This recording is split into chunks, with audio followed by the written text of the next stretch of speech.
Hello everyone, welcome to competitive exam academy. तो आज के इस लेक्चर में हम लोग देखने वाले हैं यूपीपीसीएल जेई 2022 का पेपर सॉल्यूशन। इससे पहले हम लोगों ने क्वेश्चन नंबर 1 से लेकर क्वेश्चन नंबर 40 तक सॉल्व कर दिया है। अगर आपने उन वीडियोज़ को नहीं देखा है तो जा करके उन वीडियोज़ को देख सकते हैं। तो आज के लेक्चर में हम लोग क्वेश्चन नंबर 41 से लेकर क्वेश्चन नंबर 60 तक देखने वाले हैं। तो चलिए स्टार्ट करते हैं वीडियो को। आज का जो पहला क्वेश्चन है यानी कि क्वेश्चन नंबर 41, इसमें क्या दिया गया है? बोला गया कि highly conductive materials should have dash flexibility and dash cost. यानी कि आपको बोला गया है कि जो कंडक्टिव मटेरियल्स होते हैं, हाईली कंडक्टिव मटेरियल्स होते हैं, उनकी फ्लेक्सिबिलिटी किस तरह की होनी चाहिए, हाई होनी चाहिए या फिर लो होनी चाहिए, या उनके कास्ट के बारे में पूछा गया कि उनके कास्ट हाई होनी चाहिए या फिर लो होनी चाहिए। तो मैं आपको बता दूं कि जो इलेक्ट्रिकल इंजीनियरिंग में जो भी हम कंडक्टिव मटेरियल्स यूज करते हैं तो हम कोशिश करते हैं कि वो क्या हो, इकोनॉमिकल हो, ज़्यादा से ज़्यादा क्या हो, इकोनॉमिकल हो। अब एक कंडक्टिव मटेरियल्स इकोनॉमिकल तभी होगा जब उसकी कास्ट क्या होगी, लो कॉस्ट होगी। तो यहाँ पर क्या हो जाएगा, low cost. Low cost conductive material की जो हमारी कॉस्ट होनी चाहिए, लो होनी चाहिए। और यहाँ पर फ्लेक्सिबिलिटी के बारे में पूछा गया है कि फ्लेक्सिबिलिटी हाई होनी चाहिए या फिर लो होनी चाहिए। अगर फ्लेक्सिबिलिटी लो होगी तो उसको वायर के फॉर्म में ड्रा करना आसानी नहीं होगी, तो इस वजह से हमें फ्लेक्सिबिलिटी क्या रखनी पड़ेगी, हाई रखनी पड़ेगी। फ्लेक्सिबिलिटी हाई होने की वजह से जो कंडक्टिव मटेरियल्स हैं उनको हम वायर के फॉर्म में आसानी से ड्रा कर सकते हैं, यानी कि बना सकते हैं, या फिर कंडक्टर को एक जगह से दूसरी जगह अगर हमें भेजना हो तो उसको भी आसानी से भेज सकते हैं। अब इसी फ्लेक्सिबिलिटी को टेक्निकल टर्म में बोलते हैं डक्टिलिटी। डक्टिलिटी इसका मतलब होता है फ्लेक्सिबिलिटी। डक्टिलिटी हाई होनी चाहिए या फिर फ्लेक्सिबिलिटी हाई होनी चाहिए हमारी कंडक्टिव मटेरियल्स के। तो आप उम्मीद है आपको समझ में आया होगा डक्टिलिटी का मतलब क्या होता है, फ्लेक्सिबिलिटी का मतलब क्या होता है, ये सारी चीज़ें आपको समझ में आए होंगे। अब हम देखने वाले हैं कि जो कंडक्टिव मटेरियल्स होती हैं उनकी कुछ कैरेक्टरिस्टिक होती हैं। कुछ इंपॉर्टेंट कैरेक्टरिस्टिक्स को हम लोग देख लेते हैं। तो जो फर्स्ट कैरेक्टरिस्टिक होती है कंडक्टिव मटेरियल्स की, कि इनकी जो कंडक्टिविटी होनी चाहिए वो हाई होनी चाहिए। हाई कंडक्टिविटी, हाई कंडक्टिविटी होनी चाहिए। और इनकी जो रजिस्टिविटी होती है, रजिस्टिविटी रजिस्टिविटी क्या होनी चाहिए, लो होनी चाहिए।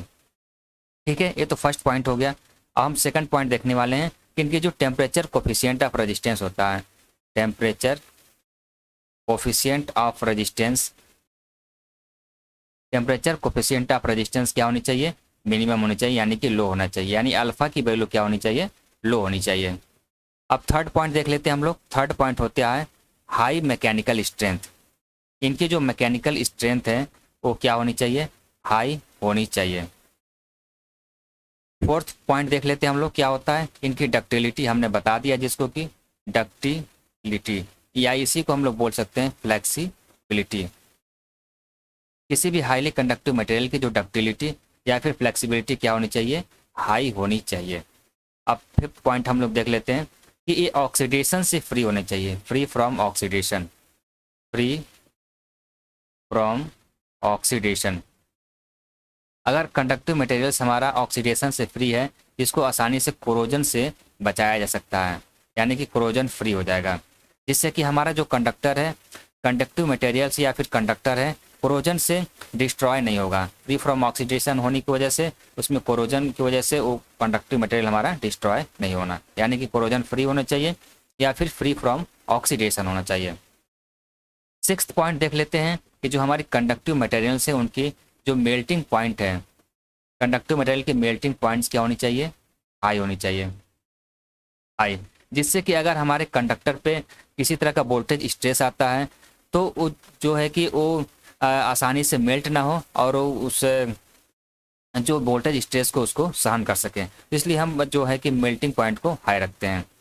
अब उसके अलावा सेवंथ पॉइंट हम लोग देख लेते हैं कि इकोनॉमिकल होना चाहिए। इकोनॉमिकल, इकोनॉमिकल यानी कि कॉस्ट क्या होनी चाहिए, लो कॉस्ट होनी चाहिए। इसके अलावा एक पॉइंट और देख लेते हैं हम लोग, ये क्या होनी चाहिए, ड्यूरेबल होनी चाहिए।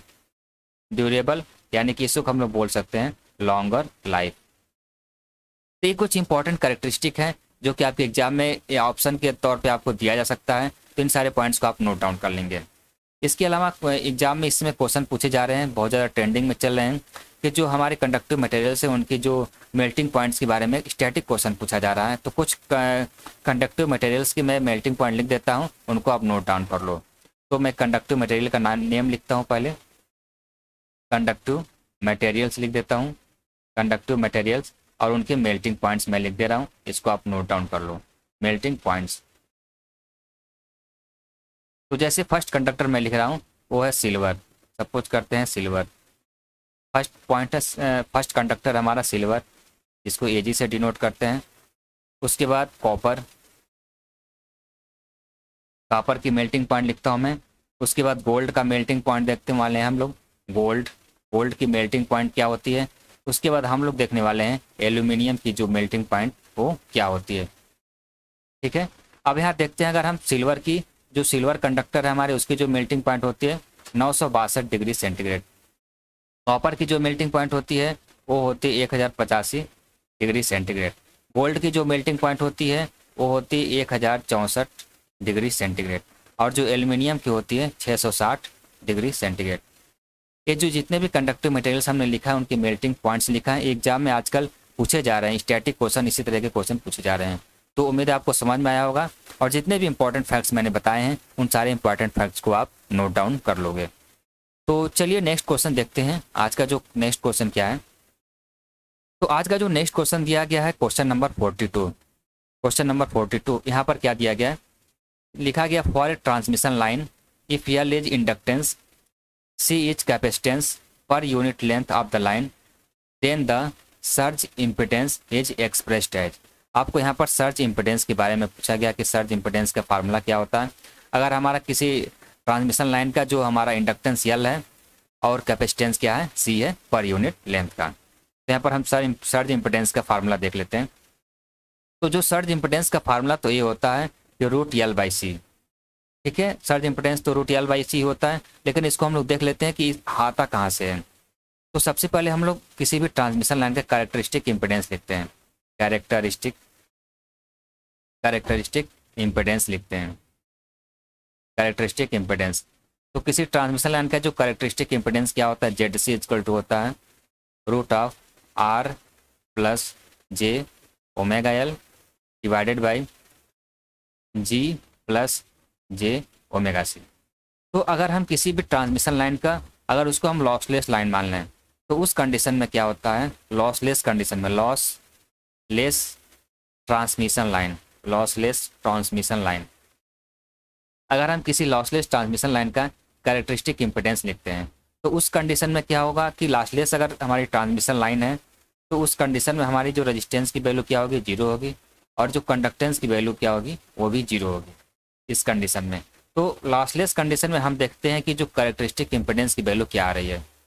तो यहाँ पर अगर हम लॉसलेस कंडीशन में देखो कि आर की वैल्यू क्या हो जाएगी, जीरो हो जाएगी, zero plus J omega L divided by G की वैल्यू भी क्या हो जाएगी, जीरो हो जाएगी, zero plus J omega C. तो यहाँ अगर आप निकालोगे तो आएगा J omega L divided by J omega C. J omega से जे ओमेगा कैंसिल आउट, तो हो जाएगा रूट एल बाई सी। तो हमारी जो सर्ज इम्पिडेंस होती है वो और कुछ नहीं होती, ये होती है कि जो हमारी ट्रांसमिशन लाइन है, अगर ट्रांसमिशन लाइन को लॉसलेस कंडीशन में माना जाए तो उसकी जो कैरेक्टरिस्टिक इम्पिडेंस होती है वही हमारी क्या हो जाती है, सर्ज इम्पिडेंस होती है। मैंने क्या बोला कि अगर लॉसलेस ट्रांसमिशन लाइन है तो उसका जो कैरेक्टरिस्टिक इम्पिडेंस होगा वो क्या होगा, सर्ज इम्पिडेंस के इक्वल होगा। तो यहाँ पर जो हमारी सर्ज इम्पिडेंस की वैल्यू क्या आ गई, रूट, सर्ज इम्पिडेंस की यहाँ पर वैल्यू आ गई रूट एल बाई सी। यहाँ मैं लिख देता हूँ surge impedance equal to root L by C. उम्मीद है आपको ये सारी चीज़ें समझ में आई होंगी। ठीक है, अब यहाँ पर हम देख लेते हैं कुछ इंपॉर्टेंट पॉइंट कि जो सर्ज इम्पिडेंस है ट्रांसमिशन लाइन की लेंथ पर डिपेंड करता है या फिर नहीं। तो सर्ज इम्पिडेंस जो होता है हमारा, surge impedance not depends on transmission line length. जो सर्ज इम्पिडेंस होता है ये हमारी ट्रांसमिशन लाइन की लेंथ पर डिपेंड नहीं करता है। जैसे कि मैं ये क्वेश्चन यहाँ पर लिख दे रहा हूँ, अब यहाँ पर मैं एक क्वेश्चन लिख रहा हूँ, सपोज करते हैं कि कोई ट्रांसमिशन लाइन है। ठीक है, सपोज करते हैं कि कोई ट्रांसमिशन लाइन है जो कि 100 किलोमीटर की ट्रांसमिशन लाइन है, 100 किलोमीटर की ट्रांसमिशन लाइन है, इसका जो सर्ज इम्पिडेंस दिया हुआ, सर्ज इम्पिडेंस की वैल्यू दिया, सपोज करते हैं 400 ओम। ठीक है, तो पूछा गया है find surge impedance of transmission line of length. Length क्या दिया हुआ, लेंथ दिया हुआ आपका 200 किलोमीटर। 200 किलोमीटर लेंथ वाले जो ट्रांसमिशन लाइन है उसकी आप सर्ज इम्पिडेंस की वैल्यू बताओ। इसकी जो सर्ज इम्पिडेंस की वैल्यू क्या हो जाएगी, इसकी भी सर्ज इम्पिडेंस की वैल्यू 400 ओम ही होगी, क्योंकि क्योंकि जो हमारी जो सर्ज इम्पिडेंस की वैल्यू होती है वो लेंथ पर डिपेंड नहीं करते, यानी कि लेंथ से इंडिपेंडेंट होती है। इसलिए जो हमारी ट्रांसमिशन लाइन की जो सर्ज इम्पिडेंस होगी 200 किलोमीटर के लिए जो सर्ज इम्पिडेंस की वैल्यू होगी वो 400 होगा, क्योंकि ऑलरेडी यहाँ पर दे चुका है कि 100 किलोमीटर लाइन के लिए अगर 400 ओम है तो 200 किलोमीटर के लिए भी हमारी 400 ओम ही होगी, क्योंकि सर्ज इम्पिडेंस हमारी लेंथ पर डिपेंड नहीं करता है। तो उम्मीद है ये सब सारी चीज़ें आपको समझ में आई होंगी। ठीक है, अब एक पॉइंट और बच जाता है जिसको कि हम लोग देख लेते हैं। अब जैसे कि अब यहाँ पर हम एक पॉइंट्स और देख लेते हैं। अब यहाँ पर हम सर्ज इम्पिडेंस लोडिंग का फार्मूला लिख दे रहा हूँ, उसको आप देख लेना। अब यहाँ पर सर्ज इम्पिडेंस लोडिंग, अब यहाँ पर सर्ज इम्पिडेंस लोडिंग क्या होती है इसको देख लेते हैं। सर्ज इम्पिडेंस लोडिंग, इसका मैं फार्मूला लिख दे रहा हूँ, इसको आप देख लेना। अब सपोज करते हैं कि कोई ट्रांसमिशन लाइन है जो कि लॉसलेस ट्रांसमिशन लाइन, में ट्रांसमिशन लाइन बना दे रहा हूँ। सपोज करते हैं कोई लॉसलेस ट्रांसमिशन लाइन है, यहाँ पर लाइन कैपेसिटेंस होगा। ठीक है, और सपोज किया हमने यहाँ से वोल्टेज को सेंड किया, ये सेंडिंग इन वोल्टेज है, और यहाँ पर हमने वोल्टेज को क्या रिसीव किया, मान लेते हैं यहाँ पर क्या है, लोड है। ठीक है, यहाँ पर मैंने वोल्टेज को रिसीव किया, ये रिसीविंग इन वोल्टेज है। ठीक है, एक कैपेसिटेंस है और यहाँ पर क्या है, इंडक्टेंस तो रहेगा ही लाइन में। अब यहाँ से हमने क्या है कि वोल्टेज को सेंड किया, यहाँ पर वोल्टेज को हमने रिसीव किया। ठीक है, अब ये लॉसलेस कंडीशन में है, तो सर्ज इम्पिडेंस लोडिंग की वैल्यू हमें फाइंड करनी है कि सर्ज इम्पिडेंस लोडिंग क्या होता है। तो एक तरह से क्या होता है, अमाउंट ऑफ पावर ट्रांसफ़र होता है, जो कि उस कंडीशन में होता है जब हमारा जो लोड इम्पिडेंस होता है वो किसके इक्वल होता है, सर्ज इम्पिडेंस के इक्वल होता है। जो हमारा लोड इम्पिडेंस है वो सर्ज इम्पिडेंस के इक्वल होता है। उस कंडीशन में जो हमारा पावर ट्रांसफ़र होता है उसी को हम लोग बोलते हैं सर्ज इम्पिडेंस लोडिंग। तो अगर हम बात करें कि जो ये रिसीविंग एंड है, यहाँ पर पावर की वैल्यू क्या हो जाएगी, पावर की जो वैल्यू हमारी हो जाएगी V² हो जाएगी, क्योंकि ZL इक्वल टू हमने क्या मान रखा है, ZL इक्वल टू ZS मान रखा है, क्योंकि इसी कंडीशन में हमारा जो पावर ट्रांसफ़र होगा उसी को हम लोग बोलते हैं सर्ज इम्पिडेंस लोडिंग। तो यहाँ पर जो SIL की वैल्यू हो जाएगी, सर्ज इम्पिडेंस लोडिंग की वैल्यू हो जाएगी, वो हो जाएगी V²/ZDS। ठीक है, उम्मीद है आपको समझ में आया होगा। ठीक है, इस लॉसलेस लाइन के लिए है। ठीक है, सर्ज इम्पिडेंस लोडिंग, और इसकी जो यूनिट होती है, यूनिट हम लोग किस में लिखते हैं, वाट में लिखते हैं, यूनिट वाट में, या फिर आप इसको मेगा वाट में भी डिनोट कर सकते हैं। ठीक है, तो मैंने इसको शॉर्ट फॉर्म में बता दिया। उम्मीद है आप इन सारी चीज़ों को समझे होंगे और इनको आप नोट डाउन जरूर कर लेंगे। ओके, अब हम लोग नेक्स्ट क्वेश्चन देखने वाले हैं, क्वेश्चन नंबर 43। अब यहाँ पर क्वेश्चन नंबर 43 क्या पूछा गया है देख लेते हैं हम लोग। अब यहाँ पर जो क्वेश्चन नंबर 43 दिया गया है, ए 3 phase circuit breaker is rated eight 1250 ampere, यानी कि 1250 एम्पियर, 1000 MVA और 33 kV। Find the service voltage. अब यहाँ पर सर्किट ब्रेकर को रेटिंग दी गई है, तो सर्किट ब्रेकर को जो रेटिंग होती है उसके नेम प्लेट पर लिखा होता है। कहाँ लिखा होता है, नेम प्लेट पर लिखा होता है। अब इसके नेम प्लेट पर क्या लिखा है, 1250 एम्पियर, 1000 MVA और 33 kV। तो जो भी नेम प्लेट पे लिखा रहता है सर्किट ब्रेकर के, वही उसकी क्या होती है, सर्विस वोल्टेज होती है। अब यहाँ पर कितना लिखा हुआ, 33 kV, हमारे जो सर्किट ब्रेकर है उसके नेम प्लेट पे 33 kV लिखा हुआ है। तो ये जो सर्किट ब्रेकर है वो 33 kV वोल्टेज तक के लिए हमें सर्विस देगा, यानी कि जो 33 kV ही हमारा क्या हो जाएगा, सर्विस वोल्टेज हो जाएगा। ठीक है, ये जो भी रेटिंग होता है ये सर्विस ऑपरेटिंग के लिए ही होता है, यानी कि जो 33 kV हो जाएगा हमारा सर्विस वोल्टेज हो जाएगा। तो ऑप्शन नंबर 1 क्या हो जाएगा, राइट हो जाएगा। ठीक है, और ये जो हमारी सर्किट ब्रेकर होता है इसके जो नेम प्लेट होती है इस पर क्या क्या लिखा होता है, इस पर वोल्टेज रेटिंग लिखी होती है, सर्किट ब्रेकर के नेम प्लेट पर वोल्टेज रेटिंग लिखी होती है। यहाँ पर करंट रेटिंग लिखा होता है, करंट रेटिंग लिखा होता है, फ्रीक्वेंसी लिखी होती है, फ्रीक्वेंसी रेटिंग एंड, और ब्रेकिंग कैपेसिटी लिखी होती है, ब्रेकिंग कैपेसिटी वगैरह लिखी होती है। ठीक है। अब यहाँ पर जो वोल्टेज रेटिंग होती है, वोल्टेज रेटिंग जो हमारी होती है, ये हाईएस्ट आरएमएस वैल्यू होती है, हाईएस्ट आरएमएस वैल्यू होती है। इसको आप नोट डाउन कर लेना, एग्जाम में पूछता है। और ये जो करंट रेटिंग होती है, ये भी हमारी क्या होती है, हाईएस्ट आरएमएस वैल्यू होती है। ठीक है। ये सब कुछ इंपॉर्टेंट फैक्ट्स थे, मैंने बता दिया आपको। उम्मीद है आपको समझ में आया होगा कि सर्किट ब्रेकर के नेम प्लेट पे क्या क्या चीज़ें होती हैं, सर्विस वोल्टेज किसको बोलते हैं, और ये वोल्टेज रेटिंग किस में होती है, आरएमएस वैल्यू होती है, हाईएस्ट आरएमएस वैल्यू होती है। जो करंट रेटिंग होती है वो भी हाईएस्ट आरएमएस वैल्यू होती है। फ्रिक्वेंसी भी डिनोटेड होता है, किस फ्रिक्वेंसी के लिए हमारा सर्किट ब्रेकर ऑपरेट करेगा। ब्रेकिंग कैपेसिटी भी दिया होता है सर्किट ब्रेकर के नेम प्लेट पर। तो चलिए हम लोग अब नेक्स्ट क्वेश्चन की तरफ बढ़ते हैं।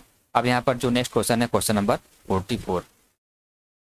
अब यहाँ पर जो क्वेश्चन नंबर 44 है उसको हम लोग देख लेते हैं। अब यहाँ पर क्वेश्चन नंबर 44 में क्या दिया गया उसको हम लोग देखते हैं।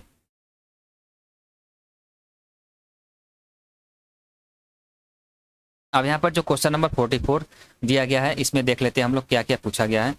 अब यहाँ क्वेश्चन नंबर 44 में दिया गया है कि in a PLC dash is an example of output module and dash is an example of input module. अब यहाँ पर आउटपुट मॉड्यूल और इनपुट मॉड्यूल के बारे में आपसे पूछा गया है। तो अब यहाँ पर सपोज करते हैं कि पीएलसी हमारा है, पीएलसी है, ठीक है। यहाँ पर पीएलसी होता है, यहाँ से हम लोग क्या देते हैं, इनपुट मॉड्यूल देते हैं, इनपुट मॉड्यूल इधर होता है, ठीक। अब यहाँ पर हमारा क्या होता है, यहाँ पर आउटपुट मॉड्यूल होता है, यहाँ पर आउटपुट मॉड्यूल होता है। अब यहाँ पर क्या होता है, प्रोसेसर होता है, जैसे सीपीयू हो गया, प्रोसेसर, ठीक है। अब यहाँ पर हमारा क्या होता है, पावर इनपुट होता है। और यहाँ पर क्या होता है, प्रोसेसिंग डिवाइस। ये हमारा ब्लॉक डायग्राम है, प्रोसेसिंग डिवाइस, जैसे कि कंप्यूटर हो गया या फिर डेस्कटॉप हो गया। ये हमारा क्या है, ब्लॉक डायग्राम है पीएलसी का, ठीक है। एक होता है इनपुट मॉड्यूल, एक होता है आउटपुट मॉड्यूल। अब यहाँ पर जो हमारा ऑप्शन दिया गया पुश बटन, अब यहाँ लिखा है पहले आउटपुट मॉड्यूल लिखा है, तो पुश बटन हमारा क्या होता है, इनपुट मॉड्यूल होता है। और स्विच भी क्या होता है, हमारा इनपुट मॉड्यूल होता है। तो ऑप्शन ए तो रॉन्ग हो जाएगा, ठीक है। अब नेक्स्ट क्वेश्चन देखते हैं, नेक्स्ट ऑप्शन देखते हैं। यहाँ पर लिखा गया लैंप, लैंप क्या होता है, आउटपुट मॉड्यूल। लैंप क्या होता है हमारा, आउटपुट मॉड्यूल होता है। पुश बटन क्या होता है हमारा, इनपुट मॉड्यूल होता है। लैंप किस साइड में आ जाएगा हमारा, इस साइड में आ जाएगा, आउटपुट मॉड्यूल में आ जाएगा। और हमारा जो पुश बटन होता है वो क्या होता है, इनपुट मॉड्यूल होता है। तो ऑप्शन नंबर बी तो राइट हो जाएगा। अब यहाँ पर दिया गया अलार्म, अलार्म भी क्या होता है, ये आउटपुट डिवाइस ही होता है, ये आउटपुट मॉड्यूल की तरह ही वर्क करता है। और यहाँ लैंप तो हम देख ही चुके हैं, ये भी क्या होता है, आउटपुट मॉड्यूल होता है। स्विच ये भी आउटपुट मॉड्यूल होता है, अलार्म ये भी क्या होता है, आउटपुट मॉड्यूल होता है। तो जो ऑप्शन सी, ऑप्शन डी, ये सारे ऑप्शन गलत हैं। ऑप्शन ए भी गलत है। जो सही आंसर है हमारा लैंप क्या होता है, आउटपुट मॉड्यूल, जो कि क्वेश्चन के अनुसार दिया गया है। और हमारा जो सेकंड टर्म क्या पूछा है, इनपुट, तो लैंप क्या होता है हमारा, सॉरी पुश बटन क्या होता है हमारा, पुश बटन क्या होता है, इनपुट होता है। और हमारा जो लैंप क्या होता है वो आउटपुट होता है। तो उम्मीद है आपको ये सारी चीज़ें समझ में आया होगा। तो अब हम इसमें कुछ इंपॉर्टेंट फैक्ट्स लिख देते हैं कि जो इनपुट मॉड्यूल क्या क्या होते हैं पीएलसी में, और आउटपुट मॉड्यूल क्या क्या होते हैं।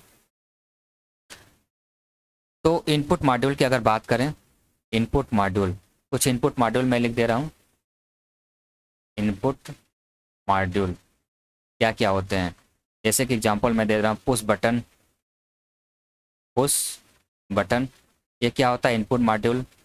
सेकंड लिख देते हैं हम लोग, toggle switch, toggle switch, toggle switch. उसके बाद होता है रॉकर स्विच, रॉकर स्विच। अगर इस तरह का एग्जांपल आपको एग्जाम में मिले ऑप्शन में, तो आप इन सबको इनपुट मॉड्यूल को कंसीडर करोगे। एक और मैं लिख दे रहा हूँ ऑप्शन, एक लिख दे रहा हूँ सेलेक्टर स्विच, सेलेक्टर स्विच। ये सब क्या होते हैं, हमारे इनपुट मॉड्यूल में आते हैं। और कुछ आउटपुट मॉड्यूल मैं लिख दे रहा हूँ, क्या होता है आउटपुट मॉड्यूल। जो आउटपुट मॉड्यूल होता है इसका एग्जांपल है लैंप, इसके बाद बजर, इसके बाद है रिले, इसके बाद है मोटर, मोटर, और हम लिख देते हैं फैन, और भी एटसेट्रा, यानी कि और भी हैं आउटपुट मॉड्यूल जो कि इम्पोर्टेंट मैंने मैं समझा हूँ तो उन आउटपुट मॉड्यूल को आपको बता दिया हूँ। ये सब एग्जाम में आपके पूछे जा सकते हैं और कुछ इनपुट मॉड्यूल हैं। ठीक है, उम्मीद है इन सब सारी चीज़ों को आप समझेंगे। ठीक है, तो चलिए नेक्स्ट क्वेश्चन की तरफ बढ़ते हैं हम लोग। जो नेक्स्ट क्वेश्चन है वो क्या दिया गया है उसको देखते हैं हम लोग। Question number 45। अब यहाँ पर क्वेश्चन नंबर 45 क्या पूछा गया है देखते हैं हम लोग। क्वेश्चन नंबर 45 दिया गया है कि to operate two alternators in parallel dash must be the matched for them. यानी कि अगर हम दो अल्टरनेटर को पैरेलल में ऑपरेट कर रहे हैं तो उनके लिए क्या क्या जो कि नेसेसरी चीज़ें होनी चाहिए, जैसे कि फ्रीक्वेंसी क्या होनी चाहिए, फेज सीक्वेंस क्या होनी चाहिए, या फिर वोल्टेज के बारे में क्या होना चाहिए। तो यहाँ पर अगर हम देखें कि अगर कोई भी दो अल्टरनेटर को हम पैरेलल में ऑपरेट करते हैं तो उनकी फ्रीक्वेंसी क्या होनी चाहिए, सेम होनी चाहिए। ठीक है, फेज सीक्वेंस, अगर जो अल्टरनेटर पहले से ऑपरेट कर रहा है और जो अल्टरनेटर हम कनेक्ट करने वाले हैं बस बार से, उसकी जो वोल्टेज का जो फेज सीक्वेंस है वो सेम होना चाहिए। यानी कि वोल्टेज का जो फेज सीक्वेंस है वो सेम होना चाहिए। और जो हमारा टर्मिनल वोल्टेज है, जो अल्टरनेटर ऑलरेडी ऑपरेट कर रहा है और जो हम अल्टरनेटर कनेक्ट करने वाले हैं बस बार से, उसकी जो टर्मिनल वोल्टेज होनी चाहिए वो भी क्या होनी चाहिए, सेम होनी चाहिए।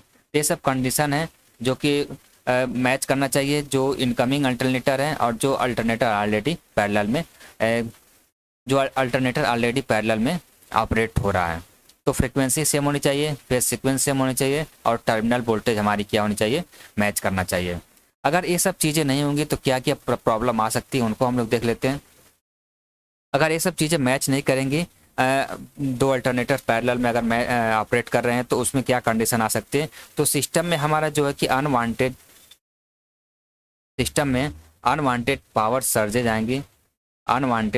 पावर सर्जेज आएंगी और करंट आएंगी। अनवांटेड पावर सर्जेज और करंट फ्लो होगी जिसके द्वारा हमारा जो मशीन यानी कि जो अल्टरनेटर का रोटर है, जो मशीन का हमारा रोटर है वो क्या करने लगेगा, हमारा ऑसिलेट करने लगेगा।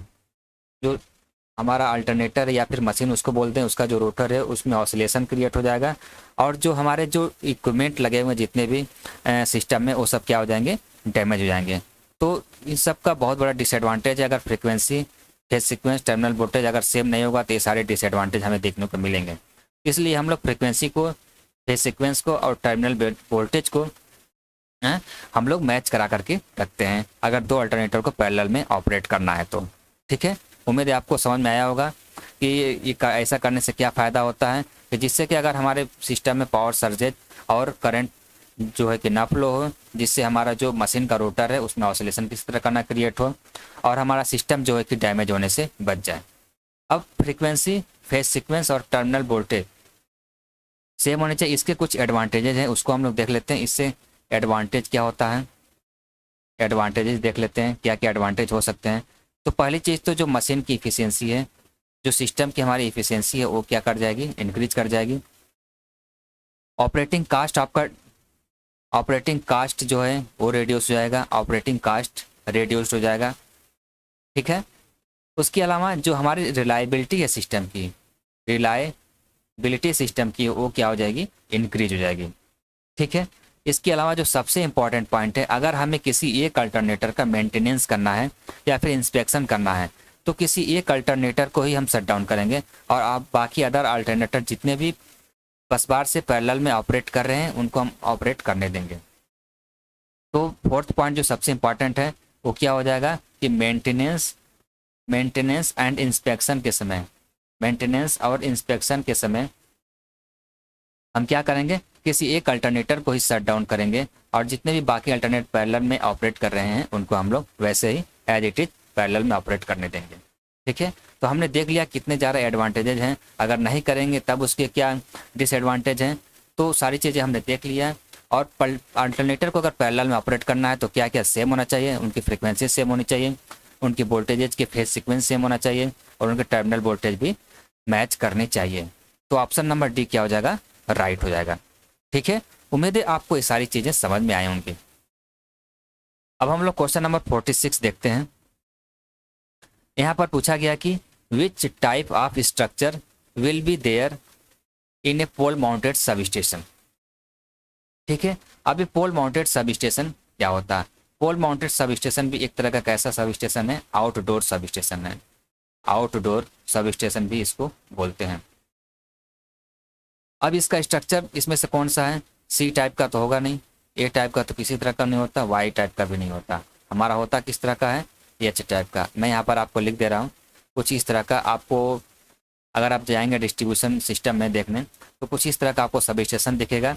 यहाँ पर एक एक पोल होता है, एक पोल, दो पोल, और यहाँ पर इस तरह का ऐसे लगा होता है एच टाइप में, और इस पर जो हमारा ट्रांसफार्मर होता है वो ट्रांसफार्मर क्या माउंट किया जाता है या फिर रखा जाता है। इसी को हम लोग बोलते हैं पोल माउंटेड सब स्टेशन। पोल माउंटेड सब स्टेशन, ठीक है। तो पोल माउंटेड सब स्टेशन का स्ट्रक्चर कुछ इस तरह का होता है, इसलिए हम लोग बोलते हैं कि एच टाइप का जो स्ट्रक्चर होता है उसको हम लोग पोल माउंटेड सब स्टेशन बोलते हैं। और ये जो एच टाइप का जो स्ट्रक्चर होता है किस लिए होता है? हमारा जो डिस्ट्रीब्यूशन ट्रांसफार्मर होता है उसी को सपोर्ट प्रोवाइड करता है। देखिए यहाँ पर ट्रांसफार्मर रखा गया है ना, डिस्ट्रीब्यूशन ट्रांसफार्मर, तो ये क्या करता है? हमारा सपोर्टिंग के लिए यूज होता है डिस्ट्रीब्यूशन ट्रांसफार्मर के एच टाइप का स्ट्रक्चर, ठीक है। अब हम लोग देख लेते हैं कि कुछ इंपॉर्टेंट पॉइंट देख लेते हैं कि जो ये पोल माउंटेड सब स्टेशन होता है यानी कि एच टाइप का जो स्ट्रक्चर है, इसमें जो डिस्ट्रीब्यूशन ट्रांसफार्मर है, इसमें जो ट्रांसफार्मर में इस ट्रांसफार्मर रखा हुआ है, इसकी जो कैपेसिटी होती है वो कैपेसिटी कितनी होती है? इसकी जो कैपेसिटी होती है वो होती है 250 केवीए तक। इसकी जो कैपेसिटी होती है 250 केवीए तक होती है, ठीक है। 250 केवीए तक इसकी कैपेसिटी होती है, ठीक है। अब अगर हम इसमें देखें कि 125 केवीए 125 केवीए तक हम लोग जो ट्रांसफार्मर डिस्ट्रीब्यूशन इस्तेमाल करते हैं वो टू पोल स्ट्रक्चर का होता है। टू पोल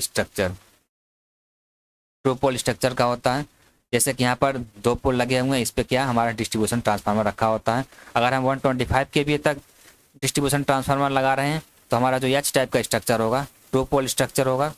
अगर मैं 125 से 250 केवीए तक यूज कर रहा हूँ, 125 से 250 केवीए तक, तो यहाँ पर जो हमारी पोल माउंटेड सब स्टेशन का स्ट्रक्चर होगा कैसा होगा? 4 पोल स्ट्रक्चर होगा। 4 पोल स्ट्रक्चर होने वाला है। तो ये सब सारे पॉइंट बहुत ही इंपॉर्टेंट पॉइंट हैं, आपको एग्जाम में बहुत आपको पूछा जाता है, तो आप इन सब पॉइंट्स को नोट डाउन कर लोगे। ये कैपेसिटी जरूर नोट कर लेना कि जो डिस्ट्रीब्यूशन ट्रांसफार्मर कितनी कैपेसिटी तक के डिस्ट्रीब्यूशन ट्रांसफार्मर को हम लोग यूज करते हैं। स्ट्रक्चर तो हमने बता दिया एच टाइप होता है, एक ऐसा सब स्टेशन, एक आउटडोर सब स्टेशन है, ठीक है। उम्मीद है आपको ये सारी चीज़ें समझ में आई होंगी। तो अब हम लोग नेक्स्ट क्वेश्चन देखने वाले हैं, क्वेश्चन नंबर 47। अब यहाँ पर जो क्वेश्चन नंबर 47 पूछा गया उसको देखते हैं कि क्वेश्चन नंबर 47 क्या दिया गया है। अब यहाँ क्वेश्चन नंबर 47 दिया गया है, यहाँ पर पूछा गया है कि आपका कोई स्टेपर मोटर दिया गया है। स्टेपर मोटर दिया गया है जिसमें कि स्टेटर टिथ दिया गया जो कि 8 स्टेटर टिथ है, और रोटर टिथ दिया गया जो कि 6 रोटर टिथ है। पूछा गया आपसे स्टेप एंगल। बहुत ही ईजी क्वेश्चन है, ठीक है, सबसे ईजी क्वेश्चन यही हमें लगा। तो यहाँ पर हम लोग स्टेप एंगल देखते हैं। स्टेप एंगल क्या होता है? स्टेप एंगल की जो वैल्यू होती है स्टेपर मोटर की वो होती है नंबर ऑफ स्टेटर टिथ, या इसी को बोल रहे हैं number of stator pole minus number of rotor teeth या फिर number of rotor pole divided by number of stator teeth into number of rotor teeth. ये होता है हमारा फार्मूला स्टेप एंगल का, ठीक है। मैं यहाँ लिख दे रहा हूँ एन एस क्या होता है? एन एस होता है number of stator teeth or stator pole, इसी को बोलते हैं स्टेटर पोल, ठीक है। एन आर से क्या डिनोट करते हैं? यहाँ पर हो जाएगा number of rotor teeth, number of rotor teeth R, इसी को हम लोग बोलते हैं रोटर पोल, ठीक है। समझ में आ गया? तो यहाँ पर हम स्टेप एंगल फाइंड करते हैं। तो जो स्टेप एंगल क्या हो जाएगा हमारा? स्टेप एंगल हो जाएगा एन एस, यानी कि स्टेटर टिथ की वैल्यू कितनी दी हुई है? 8 दिया हुआ, तो 8 यहाँ रख देंगे, माइनस रोटर टिथ यानी कि ये किसकी वैल्यू दी हुई? एन आर की वैल्यू दी हुई है, और स्टेटर टिथ यानी कि एन एस की वैल्यू दी हुई है। एन आर की वैल्यू कितनी है? 6 है, तो 6 रख देंगे हम लोग। नीचे क्या N S into N R, तो 8 इंटू 6, ये जो मल्टीप्लाई करेंगे तो कितना आ जाएगा? इंटू यहाँ पर इंटू 360 होता है, इंटू 360 फार्मूले में। यहाँ पर फार्मूले में हम लोग क्या रखेंगे? 360। यहाँ पर फार्मूले में क्या होता है? 360। यहाँ पर आप 360 लिख देंगे, 60। तो आप इसको मैं बॉक्स में बंद कर दे रहा हूँ। यहाँ पर क्या होता है 360 स्टेप एंगल इजकल टू, ये होता है फार्मूला आपका N S minus N R divided by N S into N R into 360 भी यहाँ पर होता है, आप नोट डाउन कर लेना। स्टेप एंगल का फार्मूला ये है, ठीक है। तो यहाँ पर हम देखते हैं step angle is equal to N S minus N R divided by N S into N R into 360। इसको सॉल्व करोगे आप जब, तो हो जाएगा 2/48 48 इंटू 360। अब अगर आप इसको सॉल्व करोगे तो जो निकल के आएगा आंसर हमारा 15 डिग्री आएगा। और स्टेप एंगल को किस में डिनोट करते हैं, बीटा से डिनोट करते हैं, ठीक है। तो जो बीटा की वैल्यू हो जाएगी, यानी कि स्टेप एंगल हमारा जो हो जाएगा, स्टेप एंगल इसकी वैल्यू हो जाएगी 15 डिग्री, ठीक है। ये फार्मूला आप नोट डाउन कर लेंगे, काफ़ी इंपॉर्टेंट फार्मूला है। इसी सिर्फ फार्मूले पर आपको वैल्यू रखनी है और उसके बाद आपको आंसर फाइंड करना है। एक फार्मूला और मैं बता दे रहा हूँ जो कि स्टेप एंगल का है। अगर आपका जो सिर्फ स्टेटर फेज दिया हो, उस केस में क्या होगा, अगर आपको रोटर टिस दिया हो और स्टेटर फेज, तो उस केस में हमारा जो स्टेप एंगल की वैल्यू हो जाएगी, उस केस में होता है 360 divided by M dot N R. ये फार्मूला कब लगेगा, मैं बताता हूँ ये फार्मूला कब लगेगा। अब यहाँ पर एम की जो वैल्यू है, अब यहाँ पर जो एम की वैल्यू, इसको हम लोग बोलते हैं, एम जो है इसको हम लोग बोलते हैं number of stator phase, number of stator phase. M को बोलते हैं नंबर ऑफ स्टेटर फेज। और एन आर तो आपको पता ही है, नंबर ऑफ क्या है, रोटर टीथ है, नंबर ऑफ रोटर टीथ, या इसी को हम लोग बोलते हैं रोटर पोल्स, ठीक है। तो ये किस केस में, जब आपका स्टेटर फेज की वैल्यू दिया हो, कितने नंबर ऑफ स्टेटर फेज की वैल्यू दिया हो, तब हम इस फार्मूले को यूज करेंगे। नहीं तो अगर आप सिर्फ स्टेटर टेथ और रोटर टेथ दिया है, तो इस फार्मूले को हम लोग यूज करने वाले हैं। तो उम्मीद है ये सारी इंपॉर्टेंट फार्मूला आपको समझ में आया होगा। तो चलिए अब हम लोग नेक्स्ट क्वेश्चन की तरफ बढ़ते हैं, जो कि क्वेश्चन नंबर हमारा 48 होगा, ठीक है। तो चलिए क्वेश्चन नंबर हम लोग 48 देखने वाले हैं। क्वेश्चन नंबर 48 देखते हैं हम लोग। अब यहाँ पर जो क्वेश्चन नंबर 48 क्या दिया गया, इसको देख लेते हैं। अब यहाँ पर क्वेश्चन नंबर 48 दिया गया है, the given symbol is used for. ये किस तरह का सिंबल दिया गया है। तो ये जो सिंबल दिया गया है, इसको बोलते हैं हम लोग DPST।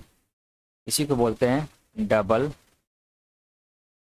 पोल single throw, double pole single throw, ठीक है। इसमें क्या होते हैं, 2 इनपुट टर्मिनल होते हैं, 2 input terminals, 2 input terminals and 2 output terminals होते हैं, ठीक है। तो ये जो सिंबल है हमारा DPST का है, यानी कि डबल पोल इसका फार्मूला होता है, डबल पोल सिंगल थ्रो इसका फुल फॉर्म होता है, ठीक है। अब हम लोग कुछ और ऑप्शन इसमें देख लेते हैं, ऑप्शन में और क्या पूछा गया है। तो ये स्ट्रक्चर आपको समझ में आ गया, ये स्ट्रक्चर किसका है, DPST यानी कि डबल पोल सिंगल थ्रो का है।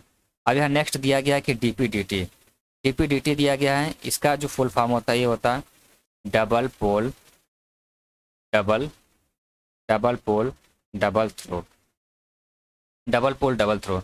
इसका जो सिंबल होता है, इसको हम लोग देख लेते हैं, जो कि एग्जाम में पूछा जा सकता है। इसको हम लोग डिनोट करते हैं इस तरह से, इस तरह का सिंबल होता है, आप नोट डाउन कर लेना, ठीक है। इसका जो सिंबल होता है इस तरह का होता है, ठीक है। इस तरह का इसका जो है सिंबल होता है, ठीक। यहाँ पर इस तरह का ऐसे होता है। यहाँ पर मैं टर्मिनल लिख दे रहा हूँ ABCD। ये जो सिंबल है किसका है, डबल पोल डबल थ्रो का। अब यहाँ पर नीचे लिखा है SPST, इसको बोलते हैं single pole single throw, single pole single throw. इसका मैं अब सिंबल बना दे रहा हूँ। इसका सिंबल कैसे होता है, इसका तो सिंपल होता है नॉर्मली, जो आप देखते आ रहे हो, इस तरह का जो सिंबल होता है। यहाँ पर हमारा ये इनपुट टर्मिनल हो गया, इनपुट टर्मिनल, और ये वाला हमारा क्या हो गया, आउटपुट टर्मिनल हो गया, ठीक है। इसको हम लोग बोलते हैं सिंगल पोल सिंगल थ्रो, ठीक है। अब हम लोग देख लेते हैं नेक्स्ट क्या दिया, SPDT। यहाँ पर हो जाएगा single pole double throw, single pole double throw. इसका जो सिंबल होता है, सिंगल पोल डबल थ्रो का जो सिंबल होता है कुछ इस तरह का होता है। मैं पेन चेंज कर दे रहा हूँ आपको ताकि इजीली समझ में आए। यहाँ पर आपका जो सिंबल होता है single single pole double throw का जो सिंबल होता है यहाँ पर इस तरह से होता है। ऐसे आप बनाओगे, फिर ऐसे बनाओगे आप, फिर ऐसे ऐसे, ठीक है। ये वाला इधर वाला टर्मिनल जो हमारा इनपुट टर्मिनल होता है, इधर का टर्मिनल जो होता है हमारा आउटपुट टर्मिनल। ये हमारा क्या हो गया, सिंगल पोल डबल थ्रो का हो गया। ये वाला हमारा जो हो गया सिंगल पोल सिंगल थ्रो का हो गया। ये वाला जो सिंबल हमारा है डबल पोल डबल थ्रो का है, डबल पोल डबल थ्रो, ये हमारा इनपुट टर्मिनल है, ये हमारा आउटपुट टर्मिनल है, ठीक है। तो ये सारे ऑप्शन जितने भी दिए गए हैं इन सभी ऑप्शंस का हमने सिंबल बना दिया है। हो सकता है आने वाले एग्जाम में DPST न पूछ करके आपको SPST पूछ दे, SPDT पूछ दे, DPDT पूछ दे, तो इन सारे सिंबल्स को आप नोट डाउन कर लेना और इसको रिमेंबर करते रहना, ठीक है। उम्मीद है आपको ये सारी चीज़ें समझ में आई होंगी। अब हम लोग नेक्स्ट क्वेश्चन की तरफ बढ़ते हैं। अब यहाँ पर जो नेक्स्ट क्वेश्चन है क्वेश्चन नंबर 49। यहाँ पर जो क्वेश्चन नंबर 49 वो क्या पूछा गया इसको हम लोग देख लेते हैं। अब यहाँ पर क्वेश्चन नंबर 49 में दिया गया कि which of the following is a non destructive test for welded joints. जो हमारे वेल्ड्स होते हैं, वेल्डेड ज्वाइंट्स होते हैं, उसमें कौन कौन से नॉन डिस्ट्रक्टिव टेस्ट होते हैं, सबसे पहले तो उसको हम लोग देख लेते हैं। उसके बाद यहाँ पर हम लोग ऑप्शन को टिक करेंगे। पहले इसको समझ लेते हैं कि नॉन डिस्ट्रक्टिव टेस्ट होता क्या है। तो जो नॉन डिस्ट्रक्टिव टेस्ट होता है इसका यूज हम लोग क्या करने के लिए करते हैं, जो हमारी वेल्ड्स होते हैं ना, वेल्ड्स के जो इंटरनल स्ट्रक्चर होते हैं, वेल्ड्स के इंटरनल स्ट्रक्चर में, वेल्ड्स के इंटरनल स्ट्रक्चर में किसी तरह का अगर डिसकंटिन्यूटीज, किसी तरह का डिसकंटिन्यूटी, जैसे कि डिसकंटिन्यूटी का मतलब होता है किसी तरह का क्रैक हो या फिर किसी तरह का पोरोसिटी हो। पोरोसिटी का मतलब होता है आप समझ सकते हैं छिद्र या होल टाइप का समझ सकते हैं। क्रैक मतलब डिफेक्ट, तो आप समझ ही रहे होंगे। मतलब जो वेल्ड्स होते हैं अगर उनके इंटरनल स्ट्रक्चर में किसी तरह का डिसकंटिन्यूटी हो, जैसे कि क्रैक हो सकता है या फिर पोरोसिटी, या फिर जैसे पोरोसिटी का मतलब आप समझ सकते हैं कि होल या फिर छिद्र से समझ सकते हैं। क्रैक मतलब समझ ही रहे हैं आप, डिफेक्ट टाइप का। तो उसको हम लोग अगर डिटेक्ट करना है तो हम लोग उसको नॉन डिस्ट्रक्टिव टेस्टिंग करते हैं। तो नॉन डिस्ट्रक्टिव टेस्टिंग के द्वारा हम लोग क्या पता करते हैं, जो हमारे वेल्ड्स होते हैं, जो हमारे वेल्ड्स ज्वाइंट होते हैं या फिर वेल्डेड ज्वाइंट्स होते हैं, उनके इंटरनल स्ट्रक्चर में डिसकंटिन्यूटीज को पता करने के लिए कि उसके अंदर किसी तरह का क्रैक तो नहीं है, किसी तरह का पोरोसिटी तो नहीं है, या फिर किसी तरह का कैविटी तो नहीं है, तो उनको पता करने के लिए हम लोग नॉन डिस्ट्रक्टिव टेस्टिंग करते हैं वेल्डेड ज्वाइंट्स की, ठीक है। उम्मीद है आपको समझ में आया होगा क्लियरली, ठीक है ना। अब हम लोग देख लेते हैं कि नॉन डिस्ट्रक्टिव जो टेस्टिंग होती है, वो नॉन डिस्ट्रक्टिव जो हमारी टेस्टिंग होती है वो कितने तरह की होती है, ठीक है। नॉन डिस्ट्रक्टिव टेस्टिंग जिसको कि हम लोग बोलते हैं NDT, इसी को बोलते हैं non destructive testing, non destructive testing, ठीक है। अब ये कितने तरह की होती है, अब ये 2 तरह की होती है। नॉन डिस्ट्रक्टिव टेस्टिंग या फिर NDT 2 तरह की होती है। पहला होता है रेडियोग्राफिक, क्या होता है, रेडियोग्राफिक टेस्टिंग, रेडियोग्राफिक टेस्टिंग, ठीक है। सेकंड क्या होता है हमारा अल्ट्रासोनिक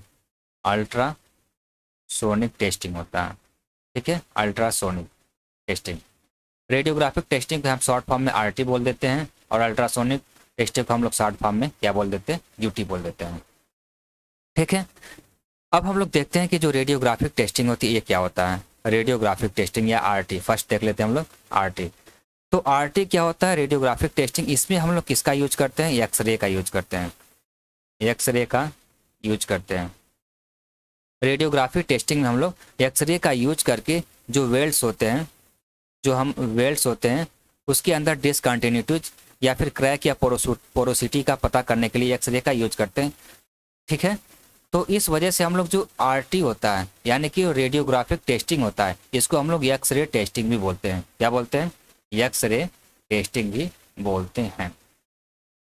तो उम्मीद है आपको समझ में आया होगा कि एक्सरे जो टेस्टिंग होता है किसको बोलते हैं, रेडियोग्राफिक टेस्टिंग को ही बोलते हैं। तो ऑप्शन में क्या दिया हुआ है, पूछा गया कि नॉन डिस्ट्रक्टिव टेस्ट का एग्जाम्पल कौन सा है, कौन सा नॉन डिस्ट्रक्टिव टेस्ट है। तो एक्सरे टेस्ट किसका एग्जाम्पल है, नॉन डिस्ट्रक्टिव टेस्ट का एग्जाम्पल है। यहाँ पर आपको डायरेक्टली रेडियोग्राफिक टेस्टिंग न लिख करके आपको एक्सरे टेस्टिंग बोला गया है, क्योंकि इसमें एक्सरे का यूज होता है आपको वेल्ड्स के डिसकंटिन्यूटीज का पता करने के लिए। तो जो ऑप्शन नंबर सी हो जाएगा वो क्या हो जाएगा हमारा राइट, एक्सरे टेस्ट। ठीक है, आपको क्लियरली समझ में आया होगा, उम्मीद है आपको बहुत अच्छे से समझ में आया होगा। ठीक है ना। अब हम लोग इसको डिटेक्ट कर कैसे करते हैं, हल्का सा बता देता हूँ, ज़्यादा डेप्थ में नहीं जाएंगे, हल्का बता देता हूँ मैं कि मान लेते हैं कोई वेल्ड्स है। ठीक है, कोई वेल्ड्स है, अगर इसमें हमें पता करना है कि जो हमारा इसमें किसी तरह का डिसकंटिन्यूटी यानी कि क्रैक या पोरोसिटी या फिर किसी तरह का कैविटी है, इसको हम लोग क्या करते हैं कि इस एक्सरे से हम लोग क्या पास कराते हैं, वेल्ड्स को जो ऑब्जेक्ट है वेल्ड्स, इसको हम लोग एक्सरे के रास्ते में रखते हैं। अगर इसमें किसी तरह का डिसकंटिन्यूटी है या फिर किसी तरह का क्रैक है या फिर किसी तरह का पोरोसिटी है, तो जो हमारी फिल्म होती है ना, जो हमारी फिल्म होती है, जो इस पर इमेज इसकी बनेगी, जो इसकी इमेज बन के आएगी वो क्या आ जाएगी, डार्क आउटलाइंस आ जाएंगी।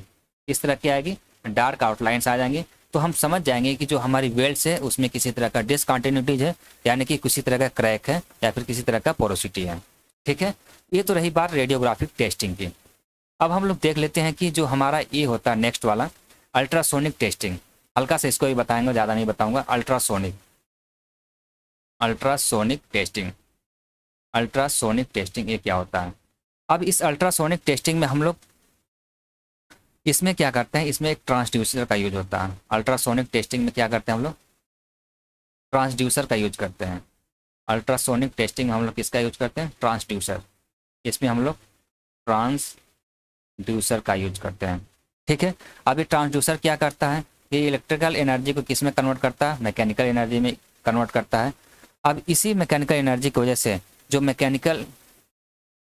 जो ट्रांसड्यूसर हमारा इलेक्ट्रिकल एनर्जी को मैकेनिकल एनर्जी में कन्वर्ट कर रहा है, इसी मैकेनिकल एनर्जी का यूज हम लोग मैकेनिकल वाइब्रेशन जो होता है, मैकेनिकल एनर्जी के द्वारा जो हमारा मैकेनिकल वाइब्रेशन होता है, इसी मैकेनिकल वाइब्रेशन का यूज हम लोग अल्ट्रासोनिक टेस्टिंग में करते हैं, किसी वेल्ड्स के डिसकंटिन्यूटी को पता करने के लिए। इसमें करते हैं क्या है कि हम ट्रांसड्यूसर को हम लोग क्या करते हैं कि हाई फ्रिक्वेंसी का जो हम वोल्टेज देते हैं, ठीक है, हाई फ्रिक्वेंसी का वोल्टेज देते हैं, और ये क्या करता है कि इसको मैकेनिकल वाइब्रेशन में कन्वर्ट करता है। ट्रांसड्यूसर को हम लोग हाई फ्रिक्वेंसी का वोल्टेज देते हैं तो ये मैकेनिकल वाइब्रेशन में कन्वर्ट करता है, मैकेनिकल वाइब्रेशन में कन्वर्ट करता है, जिससे कि हमारा जो क्रिस्टल होते हैं, जो हमारे क्रिस्टल होते हैं उसमें वो मैकेनिकली वाइब्रेट करने लगते हैं। जो क्रिस्टल मैकेनिकली वाइब्रेट कर लेते हैं, और जो हमारा क्रिस्टल प्रोब होता है वो क्रिस्टल वो अल्ट्रासोनिक मैकेनिकल वाइब्रेशन की तरह का सोर्स बन जाता है। जो हाई फ्रिक्वेंसी वोल्टेज देंगे ट्रांसड्यूसर को, वो क्या करेगा, मैकेनिकल हमारा वाइब्रेशन में कन्वर्ट करेगा, जिससे कि हमारा जो क्रिस्टल होते हैं मैकेनिकली वाइब्रेट करने लगते हैं। और जो हमारा क्रिस्टल प्रोब होता है, जो क्रिस्टल प्रोब होता है वो हमारा अल्ट्रासोनिक मैकेनिकल वाइब्रेशन का सोर्स बन जाता है। यहाँ पर मैं लिख देता हूँ अल्ट्रासोनिक मैकेनिकल वाइब्रेशन, जिससे जो हमारा क्रिस्टल प्रोब होता है वो अल्ट्रासोनिक मैकेनिकल वाइब्रेशन का सोर्स बन जाता है। और इसी अल्ट्रासोनिक मैकेनिकल वाइब्रेशन का यूज करके हम लोग जो है कि किसी भी ऑब्जेक्ट या फिर जो भी हमारा वेल्ड होता है उसमें डिसकंटिन्यूटी का पता लगाने के लिए हम लोग यूज करते हैं। तो मैं आपको समझ में आया होगा, इसमें जो मेन इंपॉर्टेंट पार्ट है जो ट्रांसड्यूसर है, इसी का हम लोग यूज करके अल्ट्रासोनिक टेस्टिंग करते हैं। ठीक है, तो आपको उम्मीद है समझ में आ गया होगा नॉन डिस्ट्रक्टिव टेस्टिंग क्या होता है। ठीक है, अगर आपको ज़्यादा अगर नहीं समझ में आया तो कोई बात नहीं, अल्ट्रासोनिक टेस्टिंग में इतना जान लीजिए आप कि इसमें हम लोग अल्ट्रासोनिक मैकेनिकल वाइब्रेशन या फिर अल्ट्रासोनिक टेस्टिंग में हम लोग मैकेनिकल वाइब्रेशन का यूज करते हैं वेल्ड्स में डिसकंटिन्यूटी का पता लगाने के लिए, बस इतना जानिए। ठीक है, आरटी तो आपको समझ में ही आ गया होगा रेडियोग्राफिक टेस्टिंग क्या होता है। अब हम लोग नेक्स्ट क्वेश्चन देखते हैं कि जो नेक्स्ट क्वेश्चन वो क्या पूछा गया। अब यहाँ पर आपका जो नेक्स्ट क्वेश्चन है क्वेश्चन नंबर 50, इसमें क्या पूछा गया इसको हम लोग देख लेते हैं। अब यहाँ पर जो क्वेश्चन नंबर आपका जो है क्वेश्चन नंबर 50 पूछा गया, ये क्या पूछा गया है, क्वेश्चन नंबर 50 आपका जो पूछा गया है यहाँ पर दिया हुआ है क्वेश्चन नंबर 50। यहाँ पर पूछा गया the Q factor of an of an RLC circuit is 5। Q factor दिया गया आपका, क्यू फैक्टर मैं यहाँ लिख दे रहा हूँ। क्यू फैक्टर की वैल्यू क्या दी गई है, 5 दी गई है। उसके बाद बोला गया रेजोनेंस फ्रिक्वेंसी क्या दिया गया है, FR की value, resonance frequency 2 kilo hertz दिया गया है। तो आपसे यहाँ पर पूछा क्या जा रहा है, find the bandwidth of the circuit. आपको बैंडविड्थ के बारे में पूछा गया कि बैंडविड्थ का वैल्यू क्या होगी। तो सिंपल क्वेश्चन है, इसका फार्मूला होता है क्वालिटी फैक्टर इजिकल्स टू होता है resonance frequency divide by bandwidth. तो इस फार्मूले का यूज करेंगे आप और इसको सॉल्यूशन करेंगे। तो क्वालिटी फैक्टर की वैल्यू क्या दी गई है, 5 दी गई है। रेजोनेंस फ्रिक्वेंसी की वैल्यू क्या दी गई है, 2 किलो हर्ट्ज। इसको हम लोग हर्ट्ज में कन्वर्ट कर देंगे, 2 × 10⁻³ हो जाएगा, डिवाइडेड बाई बैंडविड्थ। अब यहाँ से हम लोग बैंडविड्थ का आंसर निकाल लेंगे। तो बैंडविड्थ की वैल्यू हो जाएगी, बैंडविड्थ इक्वल टू हो जाएगी 2 × 10⁻³ डिवाइडेड बाई 5। इसको आप सॉल्व करेंगे तो आएगा 400 हर्ट्ज में आएगा। ठीक है, तो ये आपका क्या हो जाएगा, आंसर हो जाएगा। ठीक है, तो उम्मीद है आपको ये सारी चीज़ें समझ में आई होंगी। अब हम लोग क्वेश्चन नंबर 51 देखने वाले हैं। अब यहाँ पर जो क्वेश्चन नंबर 51 है वो क्या पूछा गया है, क्वेश्चन नंबर 51 पूछा गया कि एज पर the standard electrical design and estimation the numbers of 5 ampere and 15 ampere socket outlet for a dining room should be dash and dash respectively.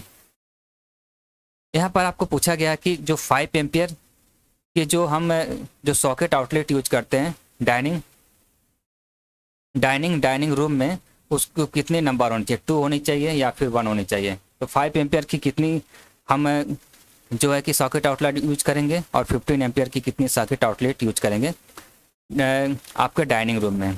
ठीक है, तो यहाँ पर मैं बता दूँ आपकी जो 5 एम्पियर की जो होगी सॉकेट होगी, तो 5 एम्पियर की कितनी सॉकेट यूज करते हैं, 2 सॉकेट यूज करते हैं डाइनिंग रूम में। यहाँ पर मैं लिख दे रहा हूँ डाइनिंग रूम, 5 एम्पियर के 2 सॉकेट यूज करते हैं। और 15 एम्पियर कितनी होती है, 15 एम्पियर की जो यूज करते हैं हम लोग 1 सॉकेट यूज करते हैं।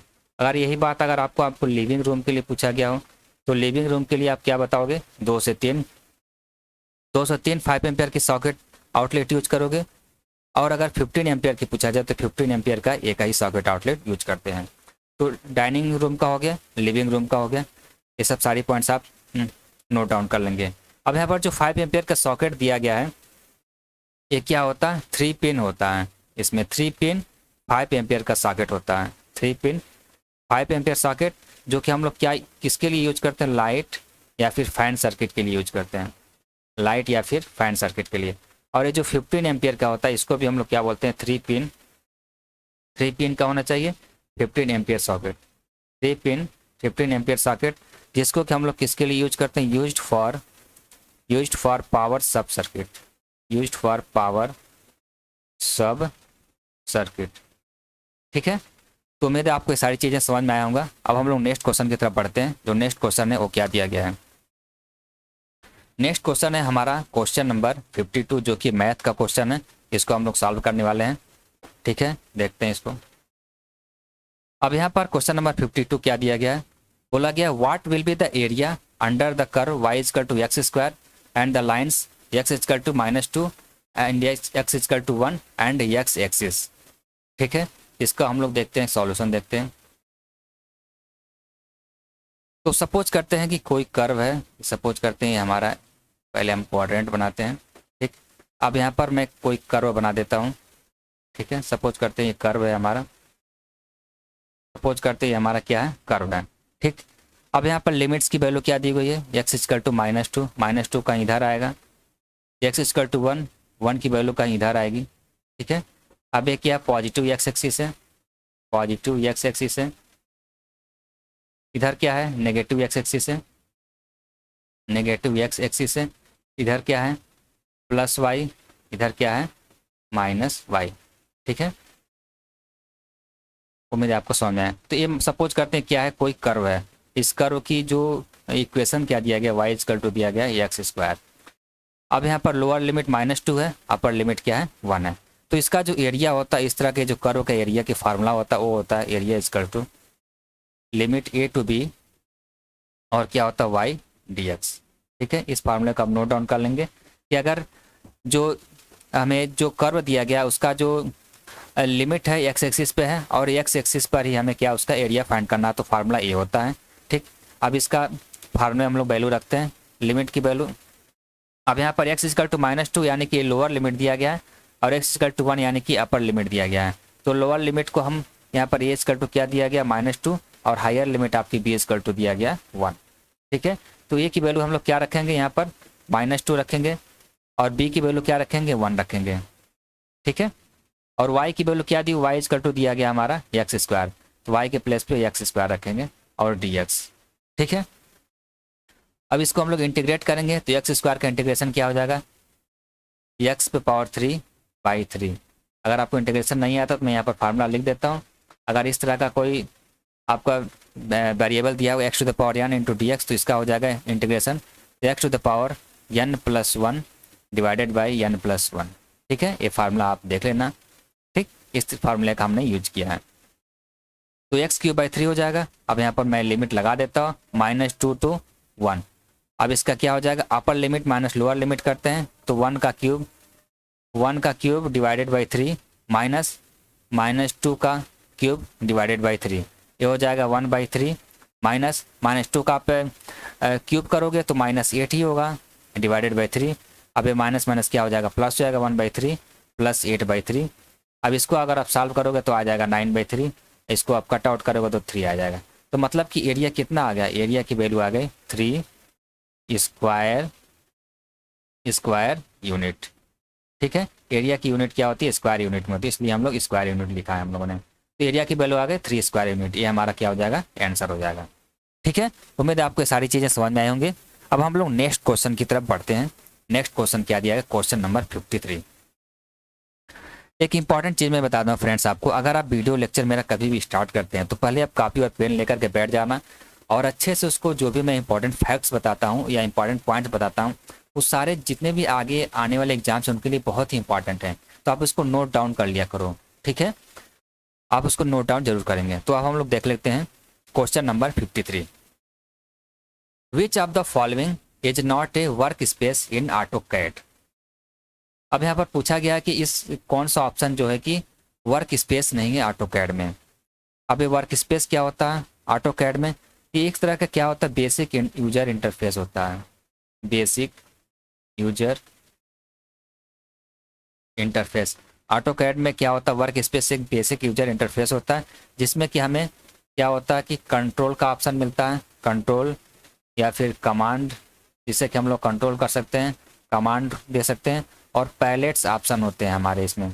पैलेट्स पैनल होता है जिसके द्वारा हम किसी भी आर्किटेक्चर को अगर बना रहे हैं, किसी भी आर्किटेक्चर या फिर डिजाइन या फिर ड्राइंग को हम लोग बना रहे हैं तो उसको बहुत ही अच्छे ढंग से हम लोग इन सब ऑप्शन का यूज कर, कंट्रोल कमांड और पैलेट्स पैनल का यूज करके किसी आर्किटेक्चर डिजाइन या ड्राइंग को बड़ी अच्छे ढंग से हम लोग बना सकते हैं। तो वर्क स्पेस क्या होता है, एक तरह का बेसिक यूजर इंटरफेस होता है जो कि हमारे आर्किटेक्चर डिजाइन और ड्राइंग को बनाने में बहुत ही ज़्यादा हेल्प करता है। इसमें कंट्रोल कमांड और पैलेट्स इस तरह के पैनल्स आपको देखने को मिलेंगे जो कि हमारे इस तरह के आर्किटेक्चर वगैरह बनाने में बहुत ही हेल्पफुल होते हैं। ठीक है, आपको इसको जो आपको मिलेगा हम बता देता हूँ कि वर्क स्पेस में कौन कौन से ऑप्शन मिलते हैं। AutoCAD में अगर आप जाएंगे तो उसमें आप वर्क स्पेस सेटिंग में जाएंगे। कहाँ पर, वर्क स्पेस सेटिंग में जाएंगे। वर्क स्पेस सेटिंग में अगर आप जाएंगे, AutoCAD जैसे ही खोलेंगे AutoCAD सॉफ्टवेयर, तो उसमें आप जब वर्क स्पेस सेटिंग में जाएंगे तो उसमें आपको मिलेगा माई वर्क स्पेस। क्या मिलेगा, माई वर्क स्पेस मिलेगा, माई वर्क स्पेस। इसमें आगे आपको इस तरह का बॉक्स मिलेगा। इस बॉक्स में इस तरह का आपको एरो डाउन की तरफ मिलता है ना, इस पर आप क्लिक करेंगे तो आपको 3 ऑप्शन मिलेंगे। एक तो मिलेगा ड्राफ्टिंग एंड एनोटेशन मिलेगा, ड्राफ्टिंग एंड एनोटेशन मिलेगा। दूसरा क्या मिलेगा, 3D बेसिक मिलेगा, 3D बेसिक्स मिलेगा। उसके बाद आपको क्या मिलेगा, 3D मॉडलिंग मिलेगा। तो ये सब चीज़ें क्या होती हैं, हमारी वर्क स्पेस में मिलती हैं। तो यहाँ पर देखते हैं ड्राफ्टिंग एंड एनोटेशन होता है वर्क स्पेस में, 3D बेसिक्स भी मिलता है, यहाँ पर हमने देख लिया, और 3D मॉडलिंग भी हमने देख लिया। ये सब क्या होते हैं, हमारे AutoCAD की वर्क स्पेस में मिलते हैं। अब मैं आपको बता दे रहा हूँ कि जो हमारा ड्राफ्टिंग और एनोटेशन का किस लिए यूज करते हैं। तो यहाँ पर जो हमारा जो ड्राफ्टिंग एंड एनोटेशन होता है इसका जो यूज करते हैं हम लोग, जो 2D ड्राइंग बनाते हैं हम लोग, 2D ड्राइंग बनाने में फास्टर, 2D ड्राइंग को फास्टर तरीके से बनाने में हम लोग क्या इसका यूज करते हैं, इसका यूज होता है। और 3D बेसिक 3D मॉडलिंग का हम लोग 3D मॉडल बनाने में हम लोग यूज करते हैं। ठीक है, उम्मीद है आपको सारी चीज़ें 3D मॉडल या 3D आर्किटेक्चर बनाने में हम लोग इन सब ऑप्शंस का यूज करते हैं। तो ये सारे ऑप्शंस आपको मिल जाएंगे वर्क स्पेस वाले टैब में। आप जाएंगे तो ड्राफ्टिंग एनोटेशन, 3D बेसिक और 3D मॉडलिंग। लेकिन ये जो 3D पेंटिंग लिखा गया है ये ऑप्शन आपको यहाँ पर नहीं मिलेगा। तो ये जो ऑप्शन नंबर डी हो जाएगा क्वेश्चन के अनुसार आपका राइट आंसर हो जाएगा। ठीक है, तो अब हम लोग नेक्स्ट क्वेश्चन की तरफ बढ़ने वाले हैं कि नेक्स्ट क्वेश्चन क्या पूछा गया है। अब नेक्स्ट क्वेश्चन देखते हैं, क्वेश्चन नंबर 54। अब यहाँ पर जो क्वेश्चन नंबर 54 क्या दिया गया है, क्वेश्चन नंबर 54 पूछा गया with reference to the synchronous motor which of the following statements are true or false. Synchronous motor के बारे में पूछा गया कौन सा स्टेटमेंट ट्रू या फॉल्स है। तो फर्स्ट ऑप्शन देख लेते हैं हम लोग, लिखा गया the percentage slip is always 0। अब ये सिंक्रोनस मोटर है तो ऑब्वियस सी बात है सिंक्रोनस मोटर किस पे चलेगा, एनएस स्पीड पे चलेगा, या इसी को हम लोग क्या बोलते हैं, सिंक्रोनस स्पीड। सिंक्रोनस स्पीड, जो सिंक्रोनस मोटर होता है हमारा सिंक्रोनस स्पीड पर चलती है। ठीक है, अब इसका हम लोग स्लिप निकालते हैं। स्लिप की वैल्यू क्या होती है, S equal to N S minus N R by N S होता है। अब एन आर क्या, रोटर की स्पीड है। जो सिंक्रोनस मोटर में रोटर की स्पीड होती है किसके इक्वल होती है, सिंक्रोनस स्पीड के इक्वल होता है, N R equal to N S होता है। तो हम एन एस के प्लेस पे क्या रख सकते हैं, एन आर रख सकते हैं। तो N R minus N R divided by N S. अब ये दोनों क्या हो जाएंगे, कैंसिल आउट हो जाएंगे, हो जाएगा 0, 0 बाई एन एस। तो क्या वैल्यू आ गई, 0। तो सिंक्रोनस मशीन में जो हमारी परसेंटेज स्लिप की वैल्यू क्या होती है, 0। ये ऑप्शन तो आपका ट्रू है। क्या हो गया, ट्रू हो गया। अब सेकंड ऑप्शन क्या है, the speed regulation is always 0। अब सिंक्रोनस मोटर में क्या होता है, अब चूंकि सिंक्रोनस मोटर हमारा क्या सिंक्रोनस स्पीड पे चलता है, यानी कि एनएस स्पीड पे चलता है। किस स्पीड पर, सिंक्रोनस स्पीड पर। और ये स्पीड क्या होती है हमारी, कांस्टेंट बनी रहती है। कांस्टेंट क्या बनी रहती है सिंक्रोनस स्पीड, ना तो इससे कम ना तो इससे ज़्यादा।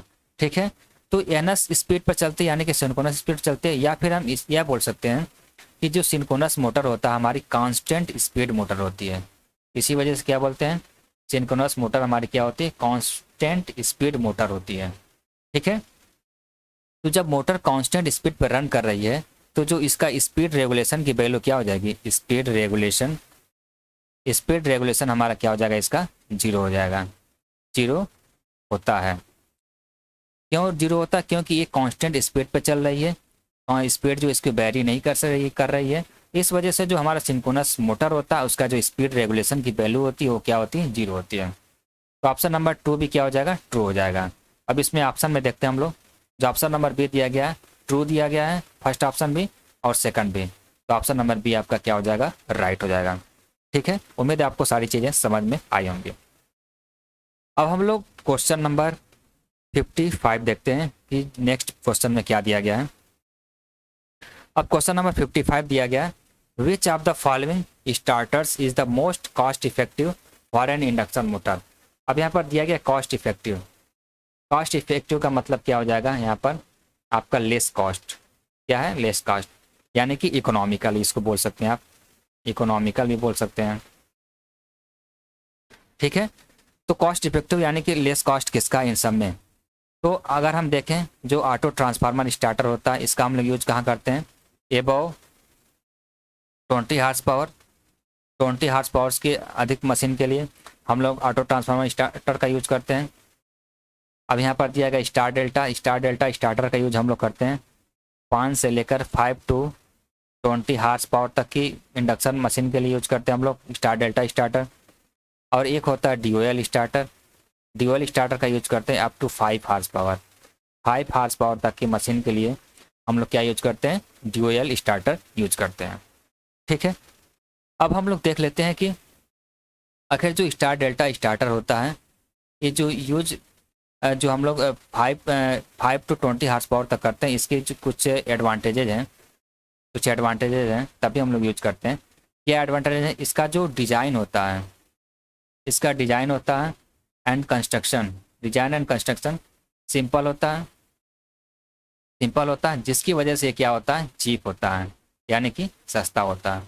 ठीक है, तो कास्ट इफेक्टिव की अगर बात करें हम, तो स्टार डेल्टा जो स्टार्टर होता है हमारा कास्ट इफेक्टिव होता है, यानी कि चीप होता है।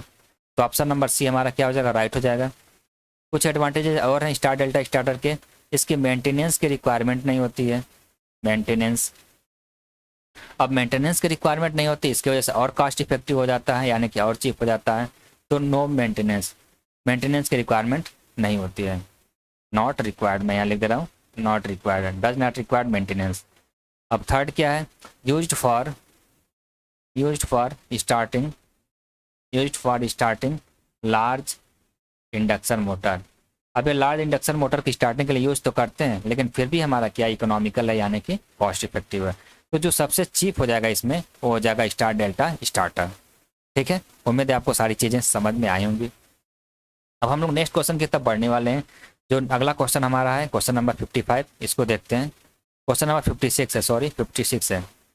ये क्या पूछा गया, पूछा गया कि which of the following is A vector quantity. Simple है। अब यहाँ पर मास क्या है, मास में आपका सिर्फ क्या होता है, मैग्नीट्यूड होता है, डायरेक्शन तो होता नहीं। ये क्या हो जाएगा, स्केलर।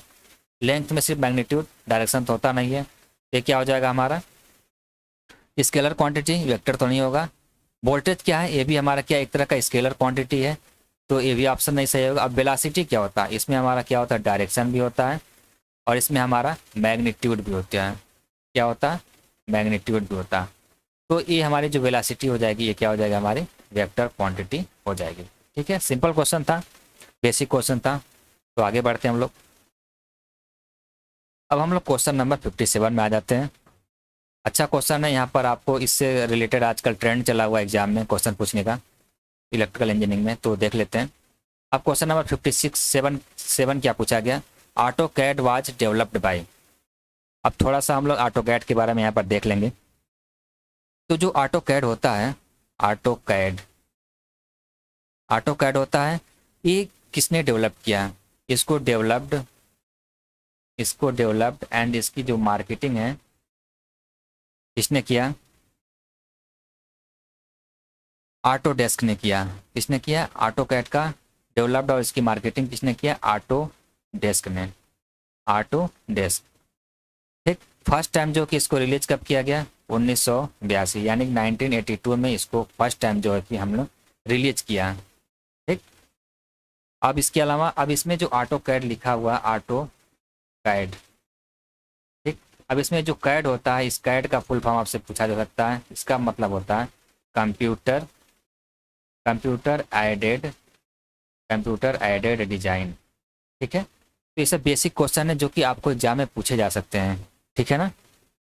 और एक इंपॉर्टेंट चीज़ मैं इसमें और बता देता हूँ आपको, जो ऑटो कैड है ना, ऑटो कैड, ये कहाँ कहाँ अवेलेबल है, आपको ये मोबाइल पर भी अवेलेबल है। सबसे बड़ी चीज़, ये मोबाइल पर भी अवेलेबल है और ये आपका वेब एप्स पर भी अवेलेबल हैं। तो इतने सारे एडवांटेजेज हैं ऑटो कैड के आजकल। ठीक है, तो ये सब आप इंपॉर्टेंट फैक्ट्स नोट डाउन कर लेंगे। ये भी क्वेश्चन पूछा जा सकता है, कब रिलीज किया गया फर्स्ट टाइम, 1982 में। ऑटो कैड को किसने डेवलप किया और इसकी मार्केटिंग की, ऑटो डेस्क ने की। ऑटो कैड में कैड का फुल फॉर्म होता computer aided design. AutoCAD कहाँ कहाँ अवेलेबल है, मोबाइल और वेब एप्स पे भी अवेलेबल हैं।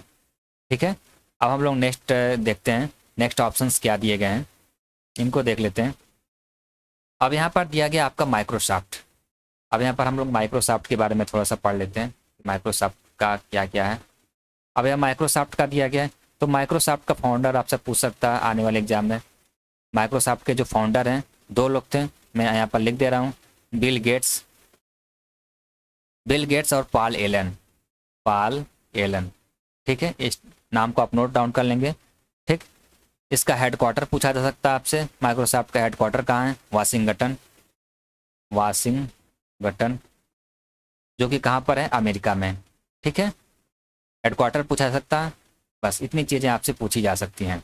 और ये माइक्रोसॉफ्ट है क्या, माइक्रोसॉफ्ट आपका एक अमेरिकन, अमेरिकन, मैं यहाँ लिख दे रहा हूँ अच्छे से, जो हमारा, जो हमारा माइक्रोसॉफ्ट है एक American, American multinational, American multinational technology, American multinational technology corporation है। ठीक है, तो ये सब चीज़ें आप भी आपके एग्जाम में, आने वाले एग्जाम में पूछे जा सकते हैं, इसलिए मैं बता दे रहा हूँ। ठीक है, अब यहाँ पर नेक्स्ट देख लेते हैं हम लोग, एडोब क्या है। एडोब ऑप्शन में दिया गया है। एडोब एक तरह का कंप्यूटर सॉफ्टवेयर कंपनी है। एडोब क्या है? कंप्यूटर सॉफ्टवेयर कंपनी है। ठीक है, इसके जो फाउंडर कौन है उनको मैं बता देता हूँ। एडोब के जो फाउंडर कौन है? एडोब के जो फाउंडर है जॉन वॉर्नॉक, मैं यहाँ लिख दे रहा हूँ, आप याद कर लेना। जॉन वॉर्नॉक, वॉर्नॉक है। और कौन है? चार्ल्स, दो लोग इसके फाउंडर हैं, चार्ल्स, चार्ल्स गैस्के, GESCHAE। वैसे पूछा तो नहीं जाएगा, लेकिन हो सकता है आपके जीएस में पूछा जा सकता है, या फिर ऑटोकैड आपके सिलेबस में है, तो इससे रिलेटेड ये सब टर्मिनोलॉजी आपसे एग्जाम में पूछी जा सकती है, तो इनको आप नोट डाउन कर लेना। फाउंडर ये मैंने लिख दिया है, इसको आप नोट डाउन कर लेना। एडोब क्या है, ये पूछा जा सकता है कि कंप्यूटर सॉफ्टवेयर कंपनी एक है। ठीक है, इसका भी हेडक्वार्टर कहाँ है? इसका हेडक्वार्टर आपका है कैलिफोर्निया। कहाँ पर है? कैलिफोर्निया, USA, जो कि अमेरिका में पड़ता है, कैलिफोर्निया। ठीक है, अब यहाँ पर एप्पल के बारे में हम लोग देख लेते हैं कि एप्पल क्या है, एप्पल के जो फाउंडर कौन है। तो एप्पल में क्या है? एक मल्टीनेशनल मल्टीनेशनल मल्टीनेशनल आपकी क्या है? टेक्नोलॉजी कंपनी है, टेक्नोलॉजी कंपनी है। ठीक है, अब इसके फाउंडर बस आपको पूछा जा सकता है कि एप्पल के जो आपके फाउंडर हैं ये कौन है। इनके 3 फाउंडर थे, 3 लोगों ने मिलकर बनाया था। वो हैं, पहले नंबर पे स्टीव जॉब्स, स्टीव जॉब्स लिख दिया मैंने। उसके बाद लिख दे रहा हूँ मैं स्टीव स्टीव ओजियाक, स्टीव ओजियाक। और एक हैं जिन्होंने मिल के बनाया था, वो है Ronald Ronald Wayne, Ronald Wayne. तो ये सब एग्जाम में, आपके आने वाले एग्जाम में पूछा जा सकता है, इसलिए मैंने बता दिया। ठीक है, तो अब नेक्स्ट क्वेश्चन देखेंगे हम लोग, क्वेश्चन नंबर 58। अब यहाँ पर क्वेश्चन नंबर 58 क्या दिया गया है? क्वेश्चन नंबर 58 में पूछा गया, सिंपल क्वेश्चन है। अपरेंट पावर आपका दिया गया है 250 वोल्ट एम्पियर, एक्टिव पावर दिया गया 200 वाट। आपसे पूछा गया कि रिएक्टिव पावर क्या होगा। तो अपरेंट पावर को एस से डिनोट करते हैं, इसकी वैल्यू हो जाएगी 250 वोल्ट एम्पियर। एक्टिव पावर को आप पी से डिनोट करते हो, इसको बोल देंगे 200 वाट। और आपसे रिएक्टिव पावर की वैल्यू यानी क्यू की वैल्यू पूछी गई है। तो रिएक्टिव पावर की जो यूनिट होती है वोल्ट एम्पियर रेटिंग होती है, VAR। ठीक है, अब अपरेंट पावर की जो वैल्यू होती है एस स्क्वायर इजकल टू होता है P square plus Q square. अब हमें यहाँ से क्यू की वैल्यू फाइंड करनी है, तो क्यू स्क्वायर इजकल टू हो जाएगा S square minus P square. ठीक है, क्यू की वैल्यू यहाँ फाइंड करनी है, तो हो जाएगा S square minus P square root में। अब यहाँ आप सिंपल एस की वैल्यू रखो, यानी कि अपरेंट पावर, तो हो जाएगा यहाँ पर 250 का होल स्क्वायर माइनस पी यानी कि 200 वाट का होल स्क्वायर। अब इसको रखने के बाद अब इसको मैं एक स्टेप बस और सॉल्व करूँगा, उसके बाद आप सॉल्व कर लेना। यहाँ पर हो जाएगा आपका आंसर 250 का स्क्वायर करोगे तो हो जाएगा 62500 माइनस 200 का स्क्वायर करोगे तो 400 फिर 00। ठीक है, इसको जब आप सॉल्व करोगे तो जो फाइनली आंसर निकल के आएगा 150 वोल्ट एम्पियर रेटिंग, क्योंकि यहाँ पर क्यू की वैल्यू पूछा गया रिएक्टिव पावर। तो जो रिएक्टिव पावर का हमारा आंसर हो जाएगा 150 वोल्ट एम्पियर रेटिंग हमारा आंसर हो जाएगा। ठीक है, यहाँ पर यूनिट का बहुत ज़्यादा खासा ध्यान रखा जाता है, तो आंसर हो जाएगा। ठीक, यहाँ ऑप्शन में कौन सा? ऑप्शन बी राइट हमारा हो जाएगा। ठीक, अब हम लोग नेक्स्ट क्वेश्चन देखने वाले, क्वेश्चन नंबर 59। अब यहाँ पर क्वेश्चन नंबर 59 हम लोग देखते हैं क्या पूछा गया। क्वेश्चन नंबर 59 दिया गया कि the use of interpoles is very common to nearly all DC machines. ठीक है, अब यहाँ पर पूछा गया कि जो हम लोग इंटरपोल यूज करते हैं DC मशीन में, वो कितने हार्स पावर के मशीन के लिए यूज करते हैं। ठीक है, ये तो हम लोग को पता ही है कि हम लोग कितने more than 1 horse power machine के लिए हम लोग नॉर्मली, हम लोग कोई भी DC मशीन है जो कि 1 हार्स पावर से ज़्यादा उसकी कैपेसिटी है, वहाँ पर हम लोग इंटरपोल का यूज कर लेते हैं। तो ऑप्शन तो आपका राइट हो जाएगा, option C, more than 1 horse power. अगर मशीन हमारी 1 हार्स पावर से लेस है, लेस देन 1 हार्स पावर है, तो उस मशीन को क्या बोलते हैं हम लोग? Fractional horse power machine, FHP motor. अगर हमारी मोटर जो है उसकी जो वैल्यू जो है 1 हार्स पावर से लेस है, तो उस मोटर को क्या बोलेंगे? FHP यानी कि फ्रैक्शनल हार्स पावर मोटर। ठीक, ये तो रही बात कहाँ यूज करते हैं, कितनी रेटिंग तक के मशीन के लिए हम लोग इंटरपोल का यूज करते हैं। अब यहाँ पर देख लेते हैं कि इंटरपोल का जो मेनली वर्क क्या होता है, उसको हम लोग हल्का सा देख लेते हैं। तो जो इंटरपोल होता है, इसका जो यूज हम लोग किस लिए करते हैं, तो इसका जो मेनली यूज होता है बहुत ही अच्छा यूज है, जो कि हम लोग डीसी मशीन में करते हैं। जो हमारे आर्मेचर रिएक्शन होता है डीसी मशीन में, आर्मेचर रिएक्शन होता है, उस आर्मेचर रिएक्शन में जो हमारा क्रॉस मैग्नेटाइजेशन होता है, cross magnetisation, cross magnetisation, magnetisation, cross magnetisation, इसको न्यूट्रलाइज करने के लिए, इसको न्यूट्रलाइज करने के लिए हम लोग किसका यूज करते हैं, इंटरपोल का यूज करते हैं। ठीक है, बेसिकली क्रॉस मैग्नेटाइजेशन को ही न्यूट्रलाइज करता है इंटरपोल। वैसे हम लोग बोल देते हैं कि आर्मेचर रिएक्शन को कम करता है, लेकिन मेनली क्रॉस मैग्नेटाइजेशन को ही न्यूट्रलाइज करता है। क्रॉस मैग्नेटाइजेशन आर्मेचर रिएक्शन को न्यूट्रलाइज करता है हमारा इंटरपोल। दूसरा सबसे बड़ा एडवांटेज क्या है, ये काउंटर एक्ट करता है, counter act, counter act, counter act the reactance voltage, counter act the reactance voltage, reactance voltage. जो हमारे आर्मेचर में जो हमारे रिएक्टेंस वोल्टेज जनरेट हो जाता है, उसको काउंटर एक्ट यानी कैंसिल करने के लिए हमारा काम क्या करता है, इंटरपोल काम करता है, जिससे कि हमारा जो कम्यूटेशन हो, जिससे कि हमारा कम्यूटेशन प्रोसेस हो, वो हमारा क्या हो, स्पार्कलेस हो। तो काफ़ी सारे बड़े एडवांटेज हैं हमारे इंटरपोल के। पहली चीज़ तो आर्मेचर रिएक्शन को रिड्यूस करता है, मेनली क्रॉस मैग्नेटाइजेशन को। उसके अलावा जो बड़ा एडवांटेज है, हमारे जो रिएक्टेंस वोल्टेज जनरेट होता है उसको काउंटर एक्ट करता है, यानी कि कैंसिल करता है। ठीक है, रिएक्टेंस वोल्टेज को कैंसिल करने के काम में आता है, जिससे कि हमारा जो कम्यूटेशन प्रोसेस है वो स्पार्कलेस हो। मतलब कि स्पार्क फ्री कम्यूटेशन के लिए इंटरपोल बहुत बड़ा रोल अदा करता है। ये बड़े एडवांटेजेस हैं इंटरपोल के। अब हम लोग देख लेते हैं कि जो इंटरपोल कहाँ कनेक्ट होता है। अब इंटरपोल्स को हम लोग कनेक्ट करते हैं, इंटरपोल्स को हम लोग कहाँ कनेक्ट करते हैं, आर्मेचर वाइंडिंग के सीरीज में। इंटरपोल्स को आर्मेचर वाइंडिंग के सीरीज में कनेक्ट किया जाता है, आर्मेचर वाइंडिंग के सीरीज में कनेक्ट होता है।